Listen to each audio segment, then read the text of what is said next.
आज बिहार प्रदेश जनता दल यूनाइटेड अल्पसंख्यक प्रकोष्ठ के द्वारा आयोजित प्रेस वार्ता में मौजूद तमाम जो अभी अशरफ भाई ने हमारे सभी सम्मानित और माननीय हमारे साथियों का नाम लिया, आप सभी का स्वागत। और प्रिंट और इलेक्ट्रॉनिक मीडिया के साथीगण, छायाकार बंधुगण, आज बहुत ही महत्वपूर्ण विषय पे और वो विषय अशरफ भाई ने आपको आपके समक्ष रखा।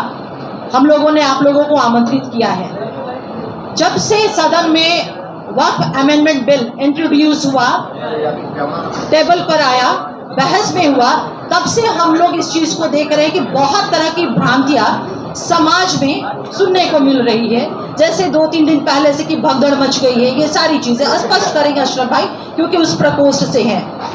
कुछ चीजें ऐसी हैं उस बिल की, और जनता दल यूनाइटेड का स्टैंड इस बिल में समर्थन को लेकर के वो आपके सामने रखना चाहते हैं। हम लोग ज्वाइंट पार्लियामेंट कमेटी के ऑनरेबल मेंबर हमारे श्री दिलेश्वर कामत जी, जो अत्यंत पिछड़ा समाज, अत्यंत पिछड़ा वर्ग से आते हैं, वो हमारे माननीय मेंबर थे ज्वाइंट पार्लियामेंट्री कमेटी में।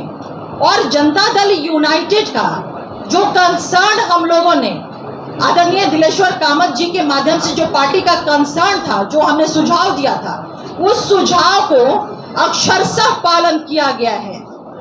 और हमारा जो कंसर्न था जेपीसी के समक्ष जो रखा था हम लोगों ने, वो था कि जो सामाजिक संगठनों के बड़े नेता थे, उन लोगों ने अपनी आशंकाएं, अपनी चिंताएं हमारे माननीय मुख्यमंत्री आदरणीय श्री नीतीश कुमार जी के समक्ष रखा था। और उन्हीं आशंकाओं और चिंताओं को हम लोगों ने जेपीसी के समक्ष हम लोगों ने रखने का काम किया था। जो हमारा सजेशन था, सजेशन भी कह सकते हैं और शर्त भी कह सकते हैं, अगर इसको दूसरे वे में कहे, हमारे सारे सजेशन को मान लिया गया था। 5 सुझाव हम लोगों ने दिया था जेपीसी के समक्ष, और वो 5 सुझाव बिल में इनकॉर्पोरेट बिल में उसको लाया गया, तो हमारी पार्टी ने समर्थन दिया।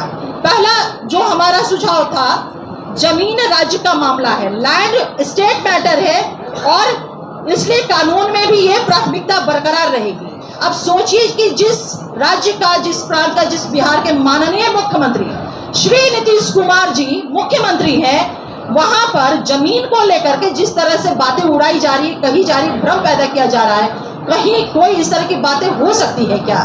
माननीय मुख्यमंत्री नीतीश कुमार जी के रहते हुए अल्पसंख्यक, वंचित, शोषित, ये तमाम तबकों के हितों की रक्षा पे कोई उंगली भी रख सकता है क्या? जिसका निगाहबान, जिसकी रक्षा सुरक्षा माननीय मुख्यमंत्री नीतीश कुमार जी स्वयं कर रहे हैं। दूसरा हमारा सजेशन था कि यह कानून पूर्व प्रभावी नहीं हो, यानी कि रेट्रोस्पेक्टिव वे में ना होकर के प्रोस्पेक्टिव वे में ये प्रभावी होगा।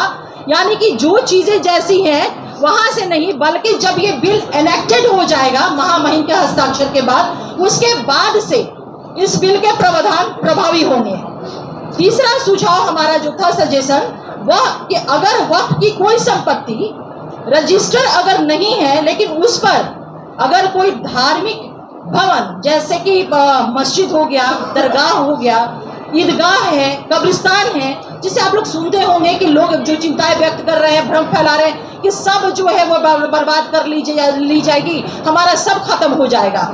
लेकिन इस बिल के माध्यम से जो हमने सुझाव दिया है, इनकॉर्पोरेट हुआ है, ये माननीय मुख्यमंत्री नीतीश कुमार जी की गारंटी के रूप में न सिर्फ बिहार में बल्कि पूरे देश के अक़लियत समाज को ये मिला है कि उनके ये भवन जो है कहीं से भी इनके साथ छेड़छाड़ या किसी भी तरह का उसके साथ नहीं किया जाएगा। चौथा हमारा सजेशन रहा है, जो इनकॉर्पोरेट हुआ है, जिसको माना गया है, वक्फ संपत्ति से जुड़े विवादों के निराकरण के लिए जिलाधिकारी से ऊपर के अधिकारी को अधिकृत किया जाए। इसको भी शामिल कर लिया गया है इस बिल में, जो हमने सुझाव दिया था। 5वां हमारा सुझाव और अंतिम सुझाव कि वक्फ बोर्ड की संपत्ति के डिजिटलाइजेशन के लिए, जिसको हम आम बोलचाल की भाषा में हम लोग कह रहे हैं कि पोर्टल पे रजिस्ट्रेशन की हम बात कर रहे हैं, तो उसके लिए 6 महीने का जो समय बिल में था, हम लोगों ने इस चीज को सुझाव दिया था कि इस समय सीमा को बढ़ाई जाए और हमारे इस सुझाव को मान लिया गया।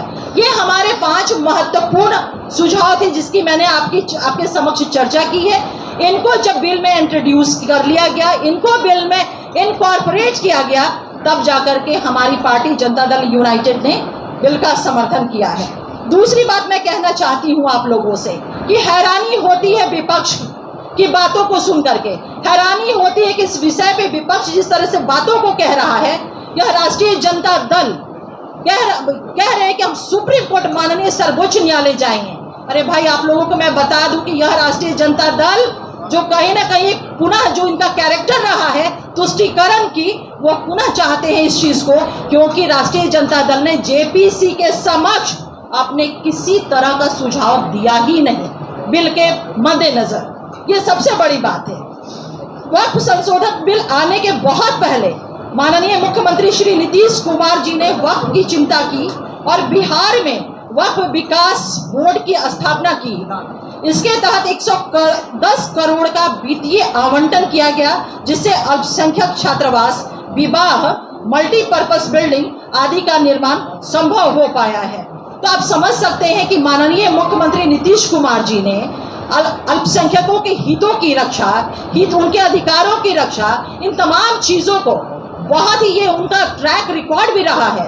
तो मैं आप लोगों के माध्यम से अपने आवाम की लोगों को यह बिल्कुल मजबूती के साथ और पूरी मैं जवाबदेही के साथ यह विश्वास दिलाती हूं कि माननीय मुख्यमंत्री नीतीश कुमार जी के रहते हुए अक़लियत के हितों से उनकी रक्षा, उनकी सुरक्षा, उनके अधिकारों के साथ कोई भी छेड़छाड़ नहीं कर सकता है। अगर कोई ऐसा दुस्साहस भी करने की